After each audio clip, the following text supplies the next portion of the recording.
I mean by that? You go and you tell somebody, no, I'm ready. I want to open up for you.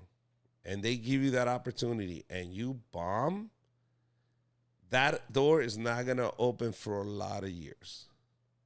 Okay? A lot of years. Okay. So be very careful. And the reason I'm telling you this is I went through this. At the Hollywood Improv, I remember I was 3 years into comedy. And I got the opportunity to start hosting the refright shows on Friday nights. That's a huge stage. At that moment, everybody was stopping in. It was mayhem, bro. Any comic that was anybody was stopping in at the Hollywood Improv. It was one of the biggest shows on Friday nights, and everybody would stop by.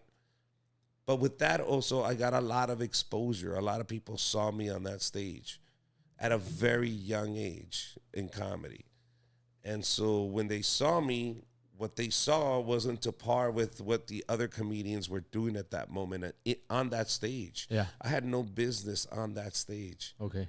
And so what that said is a precedent to everything.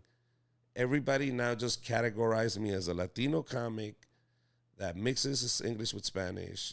And that's it. And they put me in this little box and they put me in the corner for 10 years. And I did the refresh show. And they were sold out. The shows were a success, bro.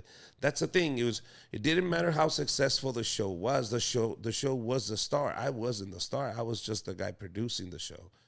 But at the end of the day, the show was the star.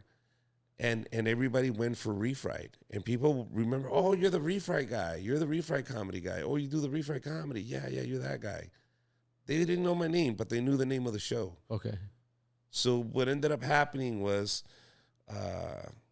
Rita and a lot of people just took that perception of me and said, oh, that's the comic and that's his limitations. That's how as good as he is. Not there yet. And that's it. Doors closed left and right.